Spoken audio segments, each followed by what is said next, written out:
Good evening students. चलिए, आज आप लोग का बायोलॉजी के पहले क्लास में आप सभी स्टूडेंट्स का स्वागत है। ये आप लोग के लिए न्यू क्लास है और न्यू सब्जेक्ट भी है, लेकिन बहुत ही इंटरेस्टिंग सब्जेक्ट है। बस आप टीचर के कहे अनुसार चलिए और थोड़ा सा मेहनत कीजिए, वीडियो को रेगुलरली देखिए और जो भी होमवर्क दिया गया है उसको टाइम पर करिए, तो आप लोग को बायोलॉजी जो है बहुत अच्छा लगेगा। क्योंकि है ना कहीं आप बायोलॉजी में इंटरेस्ट रखते हैं, इसलिए आपने बायो सब्जेक्ट को जो है चूज किया है। ठीक है, तो चलिए आज हम स्टार्ट करेंगे आपका, है ना, इस सीजन का नया कोर्स, नया चैप्टर। ठीक है, और फर्स्ट यूनिट पढ़ेंगे हम इस कोर्स में। देखिए, फर्स्ट यूनिट में हम पढ़ेंगे अध्याय 1 और अध्याय 1 में हमको पढ़ना है सजीव जगत। ठीक है, अध्याय 1 जो आपका फर्स्ट यूनिट है वो पूरी तरह से क्लासिफिकेशन बेस्ड है, मतलब इसमें हमको क्लासिफिकेशन के बारे में पढ़ना है। तो क्लासिफिकेशन पढ़ने के पहले हम इंट्रोडक्शन के रूप में पढ़ेंगे चैप्टर 1 में, है ना, यहाँ पे सजीव जगत के, है ना, लाइविंग वर्ल्ड के बारे में पढ़ेंगे। तो चलिए यहाँ पे देखते हैं कि सजीव जगत होता क्या है। ठीक है, तो सजीव जगत कहने का अर्थ है कि यहाँ पे हमको सजीवों के बारे में जानना है, उनके क्या क्या लक्षण होते हैं, है उनका वर्गीकरण कैसे किया गया है, यहाँ पर डिटेल से हम इसका अध्ययन करेंगे। ठीक है, सजीव जगत का। तो देखिए, सजीव जगत या लिविंग वर्ल्ड क्या होता है। तो जैसा कि आप सभी जानते हो, सबसे पहले देख ले कि बायोलॉजी होता क्या है ना, जिसको आपने मेन सब्जेक्ट के रूप में चयन किया है। तो देखिए, आप सभी जानते हो हमारा जो सौर मंडल है उसमें टोटल अभी वर्तमान में 8 ग्रह है ना। पूर्व में 9 ग्रह था, लेकिन वर्तमान में अभी 8 ग्रह है, क्योंकि यम को, है ना, ग्रह में शामिल नहीं किया गया। ठीक है, चलिए आगे देखते हैं। सभी ग्रहों में पृथ्वी एक ऐसा ग्रह है जहां पर क्या है, जीवन संभव है, या पृथ्वी जो है वो जीवन का वहन करती है। ठीक है, तो पृथ्वी पर विभिन्न प्रकार के, है ना, जीवन होने, मतलब जीवन होने के कारण यहाँ पे क्या होता है, विभिन्न प्रकार के जीव जंतु जीवित अवस्था में पाए जाते हैं। ठीक है, अब यहाँ पे बात आती है कि यहाँ विभिन्न प्रकार के जीव जंतु हैं, तो उनका जीवन कैसा है, वे एक किस प्रकार से अपना जीवन जीते हैं। ठीक है, वे अपना भोजन किसे करते हैं, या उनका इस पृथ्वी पर विकास कैसे हुआ। ठीक है, तो इस सभी प्रश्नों का अध्ययन हमको कहाँ पर मिलता है, बायोलॉजी के अध्ययन से। ठीक है, तो बायोलॉजी हम किसको कहेंगे, तो पृथ्वी पर उपस्थित जीवों के जीवन का विकास तथा उनके जीवन का अध्ययन करना ही, मतलब पृथ्वी पर जीवों के विकास और उन जीवों के जीवन का अध्ययन करना ही क्या है, जीव विज्ञान या बायोलॉजी है। ठीक है, अरस्तु को हम जीव विज्ञान का जनक या बायोलॉजी का जनक कहते हैं। ठीक है, याद रखेंगे, जीव विज्ञान के जनक कौन है, अरस्तु। क्लियर हो गया। तो चलिए स्टार्ट करते हैं। देखिए, आप सभी जानते हो कि पृथ्वी पर असंख्य प्रकार के जीव जंतु पाए जाते हैं, है ना। इसमें से कुछ जंतु जल में रहते हैं, कुछ जंतु स्थल में रहते हैं, कुछ जंतु वायु में रहते हैं, और कुछ जंतु ऐसे होते हैं जो जल और स्थल दोनों जगह पर रहते हैं। ठीक है, आप देखिए, सभी जंतु क्या होते हैं, अपने स्वभाव से, व्यवहार से, स्वरूप से, मतलब रंग रूप से, तथा गुणों से, मतलब लक्षणों से एक दूसरे से क्या होते हैं, बिल्कुल अलग होते हैं, है ना। कोई भी दो जंतु एक दूसरे से, है ना, कुछ गुणों में है ना, समान तो होगा, लेकिन कुछ गुणों में जो है एक दूसरे से बिल्कुल भिन्न भी होता है। ठीक है, आप देखिए, इसी भिन्नता के कारण हम देखते हैं कि पृथ्वी पर क्या पाई जाती है, जीव जंतुओं की जैव विविधता पाई जाती है। ठीक है, देखिए, प्राणियों एवं पौधों के बीच भी क्या पाई जाती है, जैव विविधता पाई जाती है ना। पौधे स्थिर होते हैं, प्राणी चलायमान होते हैं। ठीक है, इसी तरह एक अनुमान के अनुसार यह बताया गया कि 5 से 30 मिलियन जीव जंतु पृथ्वी पर उपस्थित है ना। वर्तमान समय में 5 से 30 मिलियन जीव जंतु क्या है, इस पृथ्वी पर उपस्थित है, जिसमें से 1.7 से 1.8 मिलियन जाति के विषय के बारे में जाना गया। मतलब 1 से 30 मिलियन जीव जंतु तो पृथ्वी पर पाए जाते हैं, लेकिन अभी तक केवल कितने का ज्ञान हो चुका है, 1.7 मिलियन से केवल 1.8 मिलियन जीव जंतुओं का ज्ञान हुआ है। ठीक है, उसके बाद देखिए, इन 1.7 मिलियन में से केवल, है ना, 1.2 मिलियन है ना प्राणी जो है, मतलब मिलियन से अधिक प्रजाति जो है प्राणी है, और 0.5 मिलियन प्रजाति जो है पौधों की है। क्लियर हो गया। चलिए उसके बाद देखते हैं कि सजीव है क्या, है ना। तो आज का हमारा मेन टॉपिक है सजीव होता क्या है ना। देखिए, इसके पहले भी हमने कक्षा 9वीं में सजीव और निर्जीव के बारे में पढ़ा है। ठीक है, देखिए, हम सजीव किनको कहते हैं, ऐसे पदार्थ जिनमें क्या पाया जाता है, जीवन पाया जाता है ना, जिनमें सभी जैविक क्रियाएं संचालित होती है, उनको हम सजीव बोलते हैं। क्लियर हो गया? तो देखिए, पृथ्वी या ब्रह्मांड की बात करें तो यह दो प्रकार के चीजों से मिलकर बनी है, एक सजीव पदार्थ और दूसरा निर्जीव पदार्थ। ठीक है, सरल शब्दों में बात करें तो जिसमें जीवन का अभाव होता है उसको हमने निर्जीव माना, और जिसमें जीवन पाया जाता है उसको हमने सजीव कहा। ठीक है, आप देखिए, यदि उदाहरण के रूप में हम एक मृत वृक्ष या जंतु का शरीर ले तो यह एक क्या है, अजीवित चट्टान या पत्थर से काफी भिन्न होता है ना। मतलब पत्थर भी क्या है, निर्जीव है, और एक मृत जीव भी क्या है, निर्जीव है। लेकिन यदि हम दोनों की तुलना करें तो दोनों में क्या होता है, काफी अंतर पाया जाता है। ठीक है, क्यों? क्योंकि देखिए, जीव जो होता है वो रासायनिक पदार्थों का एक संगठित रूप होता है ना। तो आगे हम इसको इस प्रकार से परिभाषित कर सकते हैं कि जीवों की कोशिकाओं में, है ना, देखो हम सभी जानते हैं कि जो कोशिका होती है वो जीवों की संरचनात्मक और कार्यात्मक इकाई होती है, और इस कोशिका में सदैव कुछ न कुछ रासायनिक, है ना, मतलब जब तक कोशिकाएं जीवित रहती है उनमें क्या होती है, कुछ न कुछ रासायनिक क्रियाएं संचालित होती रहती है। ठीक है, तो हम क्या बोलेंगे, जीवों की जीवित कोशिकाओं में रासायनिक क्रियाओं का स्वनियंत्रित तथा स्वचालित प्रणाली के रूप में चलते रहना ही सजीवों का मुख्य लक्षण होता है। ठीक है, प्रत्येक जीवों की कोशिकाओं में जैविक क्रियाओं का या रासायनिक क्रियाओं का स्वनियंत्रित और स्वचालित प्रणाली के रूप में संचालित होते रहना ही या चलते रहना ही क्या है, सजीवों का मुख्य लक्षण है। ठीक है, तो क्या बोलेंगे, ऐसे जीव जिनकी कोशिकाओं में, ठीक है, या ऐसे पदार्थ जिनकी कोशिकाओं में क्या होता है, रासायनिक क्रियाएं स्वनियंत्रित और स्वचालित प्रणाली से चलती रहती है, उनको हम लोग क्या बोलते हैं, सजीव कहते हैं। ठीक है, और सजीव का फिर ढेर सारा एग्जाम्पल आप लोग को पता ही है, पौधे, मनुष्य, गाय, कुत्ता, बिल्ली, है ना, इत्यादि आप लोग दे सकते हैं। क्लियर हो गया? उसके बाद देखते हैं कि सजीवों के क्या क्या लक्षण होते हैं। यहाँ पर हम लक्षणों के बारे में विशेष तौर पर देखेंगे, है ना, क्योंकि सजीवों के जो लक्षण होते हैं वो निर्जीवों से बिल्कुल भिन्न होते हैं। तो सबसे पहले हम सजीवों के लक्षण पढ़ते हैं। ठीक है, तो देखिए, सजीवों का पहला लक्षण क्या है, तो याद रखेंगे, सजीवों का पहला लक्षण है निश्चित अमाप आकार के साथ वयस्कता। निश्चित अमाप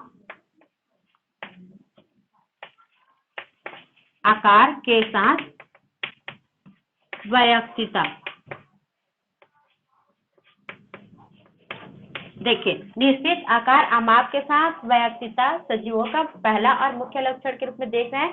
कहने का मतलब ये क्या होता है, अमाप मतलब क्या होता है, सभी का एक साइज, है ना, साइज आकार के साथ वयस्कता। मतलब देखिए, हम क्या करते हैं, यदि पौधे की बात करें तो वो 3 प्रकार का होता है, पेड़, पौधा और झाड़ी, है ना। पेड़ काफी छोटा होता है, झाड़ी क्या होता है, पौधे से, है ना, जो पौधा होता है काफी छोटा होता है, और जो झाड़ी होता है वो पौधे से बड़ा लेकिन पेड़ से छोटा होता है, और जो पेड़ होता है वो क्या होता है, काफी विशाल, मतलब झाड़ी और पौधे दोनों से ही क्या होता है, ऊंचाई में बड़ा होता है ना। तो यदि हमको क्या दे, तीनों प्रकार के, है ना, पादप ला कर दे और उनमें से पौधे, झाड़ी और पेड़ को पहचानने के लिए बोला जाए तो हम आसानी से पहचान सकते हैं।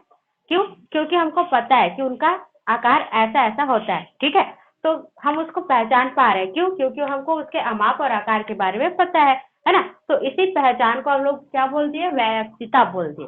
ठीक है, क्या बोले हैं, वैयक्तिकता।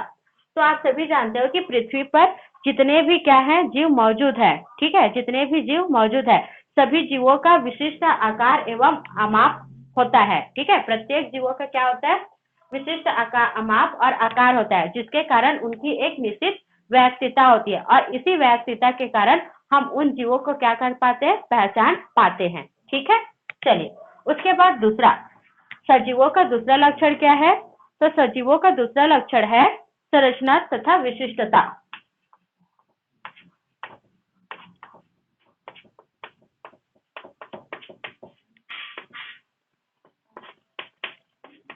देखिए, सजीवों का यहाँ पर दूसरा और मुख्य लक्षण क्या है, संरचना तथा विशिष्टता।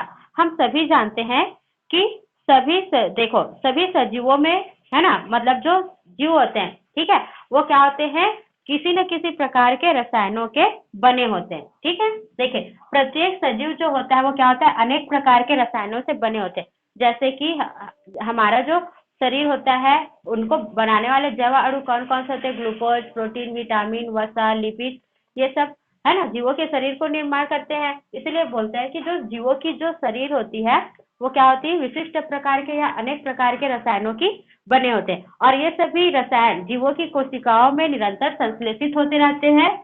ठीक है, देखिए जीवों का जो शरीर होता है वो अनेक प्रकार के रसायनों के बने होते हैं। ठीक है, और इन रसायनों का संश्लेषण हमेशा कोशिका के अंदर होता रहता है और ये सभी रसायन क्या करते हैं? तो सभी रसायन आपस में मिलकर क्या बनाते हैं? विभिन्न प्रकार के जैव अणुओं का निर्माण करते हैं। ठीक है, विभिन्न प्रकार के जैव अणु जैसे कि ग्लूकोज, प्रोटीन इत्यादि का निर्माण करते हैं। अब ये जैव अणु क्या करते हैं? आपस में संगठित होते हैं और संगठित होकर के कोशिकांग बनाते हैं। ठीक है, कोशिकांग आप सभी जानते हो जैसे कि माइटोकॉन्ड्रिया, राइबोसोम, लाइसोसोम। ठीक है, अब ये कोशिकांग क्या करते हैं? तो आप सभी जानते हो कोशिकांग आपस में मिलकर किसका निर्माण करते हैं? कोशिका का निर्माण करते हैं। ठीक है, जो कि जीवों की क्या होती है? संरचनात्मक और कार्यात्मक इकाई होती है और फिर यही कोशिका आपस में समूहीकृत होकर किसका निर्माण करते हैं? ऊतकों का निर्माण करते हैं। ऊतक आपस में समूहीकृत होकर किनका निर्माण करते हैं? अंगों का निर्माण करते हैं। ठीक है, और बहुत सारे अंग आपस में मिलकर क्या बनाते हैं? अंग तंत्र बनाते हैं और अंग तंत्र आपस में मिलकर क्या करते हैं? बहुत सारे अंग तंत्र मिलकर एक जीव शरीर का निर्माण करते हैं। ठीक है, तो इसी को बोलते हैं हम संरचना तथा विशिष्टता। तो समझ में आया सबको संरचना और विशिष्टता है क्या? ठीक है, तो इस प्रकार से आप लोग इसको याद रखेंगे। क्लियर हो गया? और इसी संरचना मतलब इसी संरचनाओं के कारण ही हम जीवों को क्या मतलब जीवों को सजीव तथा निर्जीव के रूप में पहचान पाते हैं। ठीक है, तो क्लियर हो गया सबको दूसरा गुण। चलिए उसके बाद तीसरा गुण देखते हैं। तो देखिए तीसरा गुण है क्या? तो कोशिकीय संरचना है ना। जीवों की हम कोशिकीय संरचना की बात करें तो हमने देखा है कि पृथ्वी पर कुछ जीव ऐसे होते हैं जिनका शरीर केवल एक ही कोशिका से है ना, मतलब जिनकी शरीर की समस्त गतिविधियां एक ही कोशिका द्वारा संचालित हो जाती और ऐसे जीवों को हमने एक कोशिकीय जीव कहा, जैसे कि अमीबा, पैरामीशियम, यूग्लिना। ठीक है, ये क्या है? एक कोशिकीय जीवों के अंतर्गत आते हैं, है ना। और हमने कई जीवों को देखा है जिनकी कोशिकाएं अनेक मतलब जिनका जो शरीर होता है वो अनेक कोशिकाओं से मिलकर निर्मित होता है ना, मतलब एक जटिल तंत्र की भांति होता है। ठीक है, तो यहाँ पे हम बात करेंगे कोशिकीय संरचना में। तो देखिए हमने देखा है कि सजीव कोशिका किसी भी श्रेणी मतलब एक कोशिकी हो या बहुकोशिकीय हो, ठीक है, वे उनकी जो शारीरिक गतिविधियां हैं वो एकमात्र कोशिकाओं द्वारा ही संचालित होती। ठीक है, और कोशिका की अनुपस्थिति में जीवन की कल्पना करना भी असंभव होता है। क्लियर हो गया? आप देखिए प्रत्येक कोशिका है ना, चारों तरफ से कोशिका झिल्ली द्वारा घिरी होती है। ठीक है, और इस कोशिका के है ना, कोशिका के अंदर में एक क्या पाया जाता है? जीवन द्रव्य के रूप में कोशिका द्रव्य पाया जाता है और इन कोशिका द्रव्य में विभिन्न प्रकार के कोशिकांग जो है मौजूद रहते हैं। ठीक है, तो ये हो गई कोशिकीय संरचना। चलिए उसके बाद चौथा लक्षण देखते हैं जीवों की। तो चौथा लक्षण है उपापचय। देखिए उपापचय या मेटाबॉलिज्म। ठीक है, तो उपापचय या मेटाबॉलिज्म क्या होता है? तो उपापचय को हम तोड़े तो ये दो क्रियाओं को हम एक साथ उपापचय बोलते हैं। एक है अपचय जिसको विनाशकारी क्रिया बोलते हैं और दूसरा है उपचय जिसको निर्माणकारी क्रिया बोलते हैं, है ना। तो अपचय और उपापचय को हमने एक साथ उपचय को हमने एक साथ उपापचय या मेटाबॉलिज्म बोला। ठीक है, आप देखिए ये है क्या? ठीक है, तो जीवों का जो शरीर होता है वो एक स्वनियंत्रित और स्वचालित प्रणाली होता है। ठीक है, देखिए और इस क्रिया के लिए क्या होती है, मतलब हम जानते हैं कि हमारे शरीर में काफी सारी अभिक्रियाएं होती है और उन क्रियाओं को करने के लिए भी ऊर्जा की आवश्यकता पड़ती है। और ऊर्जा की पूर्ति हमें कहाँ से होती है? तो ऊर्जा की पूर्ति हमें उपापचयी क्रियाओं से होती है। ठीक है, अब देखिए उपापचयी क्रिया है क्या? तो जीवों की देखिए जीवित कोशिका में तात्विक तथा सरल रासायनिक पदार्थों से जटिल रासायनिक पदार्थों का संश्लेषण होता है और जटिल रासायनिक पदार्थ फिर से है ना विघटन द्वारा सरल रासायनिक पदार्थों का निर्माण करते हैं। तो इस क्रिया को हमने उपापचय क्रिया कहा। ठीक है, देखिए कैसे? तो सभी जानते हैं कि पौधों की कोशिकाओं में होता क्या है?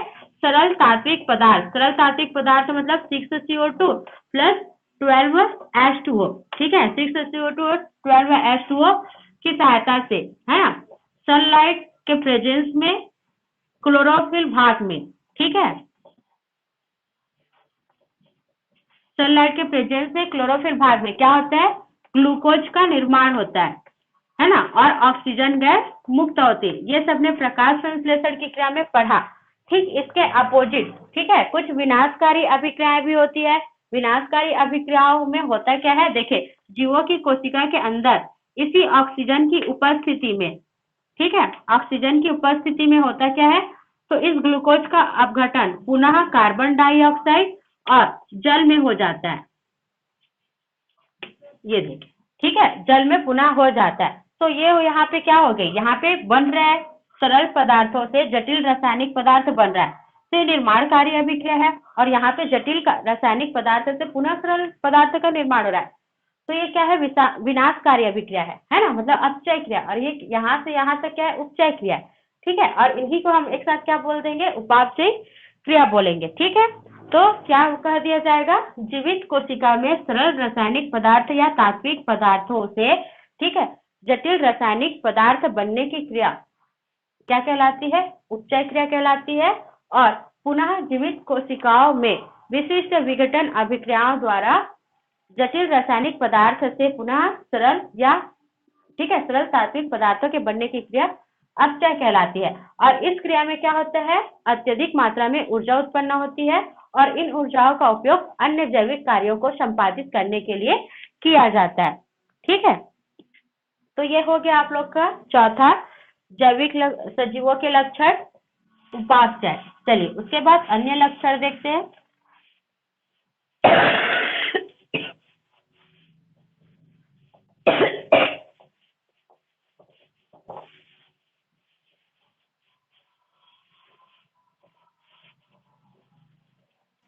चलिए उसके बाद अगला जैविक लक्षण है श्वसन।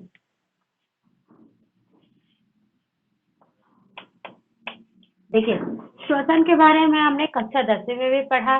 श्वसन एक कैसी क्रिया है, तो श्वसन सांस लेने या देने की क्रिया नहीं है, बल्कि इसमें क्या होता है, श्वसन प्रक्रिया में, है ना, कोशिकाओं में उपस्थित भोज्य पदार्थों का ऑक्सीकरण होता है और ऊर्जा का उत्पादन होता है। उसे हम लोग क्या बोलते हैं, श्वसन बोलते हैं, ठीक है। तो देखिए, श्वसन प्रत्येक सजीवों का मुख्य लक्षण होता है ना, और यह एक ऐसी जैविक क्रिया है जो जीवित होने का आभास कराता है, ठीक है। श्वसन की प्रक्रिया में कोशिकाओं में उपस्थित खाद्य पदार्थों का विघटन होता है और ऊर्जा का उत्पादन होता है। क्लियर हो गया, ठीक है। इसमें आप लोग लिख सकते हो, आप लोगों ने पिछले साल 2 प्रकार का श्वसन पढ़ा था, ऑक्सी श्वसन और अनऑक्सी श्वसन, है ना। ऑक्सी श्वसन जो है ऑक्सीजन की उपस्थिति में होता है और इस प्रक्रिया में अत्यधिक मात्रा में ऊर्जा का उत्पादन होता है, ठीक है। तो वो वहां पर आप लोग लिख सकते हैं। चलिए उसके बाद सजीवों का अगला लक्षण है पोषण। देखिए, पोषण या न्यूट्रिशन, ये भी हमने कक्षा 10वीं में पढ़ा है पाचन के अंतर्गत। देखिए, पोषण होता क्या है, तो सजीवों को अपनी जैविक क्रियाओं के, है ना, संपादन के लिए ऊर्जा की आवश्यकता पड़ती है। और यह ऊर्जा उन्हें कहाँ से प्राप्त होती है, तो पोषण प्रक्रिया के माध्यम से प्राप्त होती है। देखिए, भोज्य पदार्थों पर विभिन्न प्रकार के पाचक रस क्रिया करते हैं, और, है ना, हमने पाचन के अंतर्गत पढ़ा है जो पदार्थ हम खाते हैं, ठीक है, उन पर क्या होते हैं, हमारे पाचक ग्रंथियों द्वारा विभिन्न प्रकार के रसों का श्रवण किया जाता है। और ये पाचक रस उन भोज्य पदार्थों को क्या करते हैं, सरल तथा घुलनशील पदार्थों में परिवर्तित कर देते हैं, ठीक है। और इन घुलनशील पदार्थों का फिर आंतों के द्वारा अवशोषण होता है, ठीक है। और फिर इस दौरान क्या करते हैं, है ना, इन अवशोषण के दौरान हमको वहां से क्या होती है, ऊर्जा की प्राप्ति होती है। क्लियर हो गया, समझ में आया सबको। तो इस प्रकार से यहाँ पर क्या हो जाता है, पोषण की प्रक्रिया के दौरान कुछ विशिष्ट या अपशिष्ट पदार्थों का भी निर्माण होता है, ठीक है। और पौधे क्या करते हैं, श्वसन के माध्यम से ही, क्या है ना, उनको कार्बन डाइऑक्साइड गैस मिलती है, जिनका उपयोग वो क्या करते हैं, प्रकाश संश्लेषण की क्रिया द्वारा करते हैं। और प्रकाश संश्लेषण की क्रिया के क्रम में वो कार्बोहाइड्रेट का निर्माण करते हैं, जो संपूर्ण जीव जगत के लिए क्या होता है, एक प्रकार का भोज्य पदार्थ या पोषक पदार्थ होता है। ठीक है, समझ में आया सबको? चलिए उसके बाद हम आगे देखते हैं 7वां लक्षण, और 7वां लक्षण में आता है वृद्धि,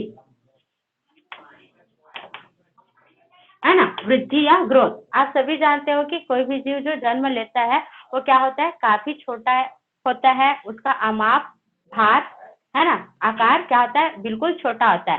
ठीक है, जैसे जैसे वो, है ना, जन्म लेने के बाद पोषक पदार्थों को ग्रहण करते जाता है, जीवों के आकार, अमाप और भार में वृद्धि होने लगती है। ठीक है, तो इस प्रकार वृद्धि क्या है, सभी सजीवों का एक विशिष्ट लक्षण है। देखिए, वृद्धि सजीवों की लंबाई, चौड़ाई जैसे लक्षणों में होने वाला स्थायी परिवर्तन होता है। ठीक है, या जब किसी जीव के, है ना, शरीर की लंबाई, चौड़ाई में क्या होता है, स्थायी परिवर्तन होता है, वह वृद्धि कहलाता है। ठीक है, देखिए, पौधों में वृद्धि जीवन पर्यंत चलते रहता है ना, मतलब जब तक पौधा जीवित रहता है तब तक उसमें क्या होती है, वृद्धि की क्रिया होती रहती है ना। लेकिन हम प्राणियों की बात करें तो प्राणियों में जो वृद्धि है वो एक निश्चित आयु के बाद नहीं होती है।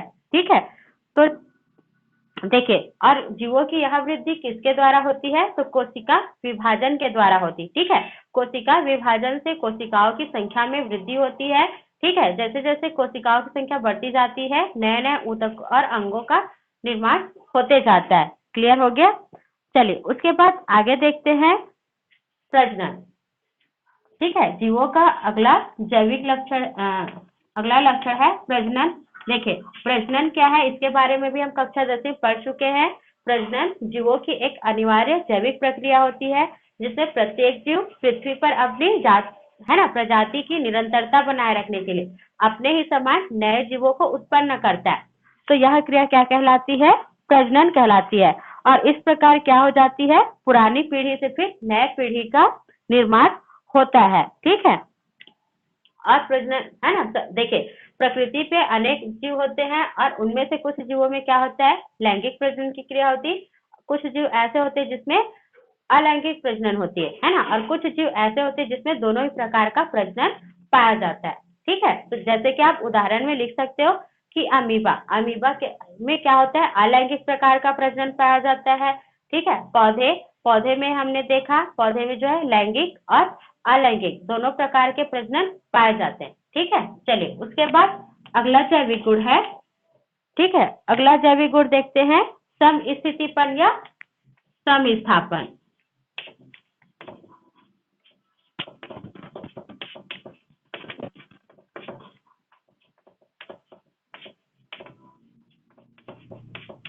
देखिए, अगला गुण है समस्थितिपन या समस्थापन।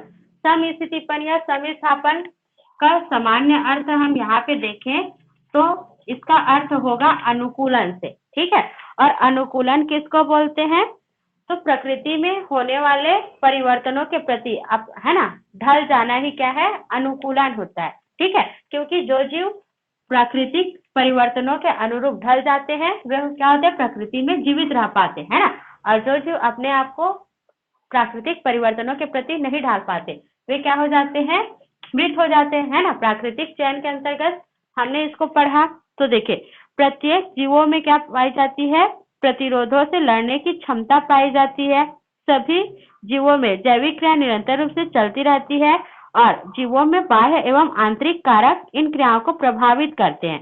ठीक है, अब देखिए, इस कारण जीवों के शरीर में सभी अंग तंत्रों के बीच हमेशा एक समन्वय बना रहता है। ठीक है, पिछले साल हम लोग क्लास 10th में समन्वय और एकीकरण का भी पाठ पढ़े थे, है ना। एकीकरण के अंतर्गत हमने देखा था हार्मोनों का श्रावण। सजीवों के शरीर में क्या होती है, विभिन्न प्रकार के तंत्र पाए जाते हैं, जैसे कि प्रजनन तंत्र, श्वसन तंत्र, ठीक है, उत्सर्जन तंत्र, परिसंचरण तंत्र, सभी तंत्र पाए जाते हैं। सभी तंत्रों का क्रिया अलग अलग होता है, सभी तंत्र में अलग अलग प्रकार के अंग होते हैं, सभी तंत्र में अलग अलग प्रकार के रसायनों का श्रावण होता है। फिर भी जीव शरीर के इन सभी तंत्रों में आपसी समन्वय बना रहता है ना, क्योंकि सभी तंत्र किसी प्रकार की क्रिया करें, लेकिन सभी तंत्रों का जो नियंत्रण है वो केवल मस्तिष्क के द्वारा होता है। ठीक है, और इस प्रकार इनके मध्य हमेशा क्या होता है, समन्वय बना रहता है। चलिए उसके बाद अगला देखते हैं। अगला जैविक लक्षण, सजीवों का लक्षण है गति एवं प्रजनन।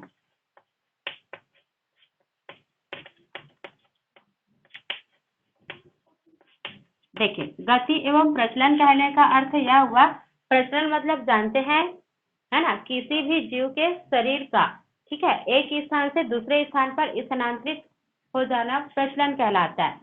लेकिन गति क्या होता है, जीव का उसी स्थिति में है ना रहकर उसके शरीर के किसी भी अंग को क्या करना, हिलाना या कार्य कराना ही क्या है, गति है। ठीक है, तो गति और प्रचलन में अंतर समझ में आया। प्रचलन में जीव के स्थान में क्या, जीव के शरीर के स्थान में परिवर्तन हो जाता है ना। लेकिन गति में क्या होता है, जीव का शरीर वही रहता है, केवल उसके शरीर के किसी अंग या भाग का स्थिति क्या हो जाता है, परिवर्तित हो जाता है, तो उसको हम लोग बोलते हैं गति। तो इस प्रकार से गति एवं प्रचलन सजीवों का मुख्य लक्षण होता है ना। इसी देखे होंगे, प्रचलन की जो क्रिया है ना, वो केवल क्या होती है, जंतुओं में पाई जाती है, पादपों में नहीं पाया जाता है ना, क्योंकि पादप जहां पर स्थित रहते हैं वो जीवन पर्यंत वहीं पर स्थित रहते हैं। ठीक है, क्योंकि वो प्रचलन करके एक स्थान से दूसरे स्थान तक नहीं जा पाते। ठीक है, तो इस प्रकार से याद रखेंगे। क्लियर हो गया गति एवं प्रचलन। चलिए, तो इस प्रकार हमने सजीवों के यहाँ पर 10 लक्षण पढ़े हैं। बाकी के लक्षण जो है हम नेक्स्ट क्लास वीडियो में पढ़ेंगे। ठीक है, तो सभी लक्षणों को अच्छे समझिए और नोट करते जाइए।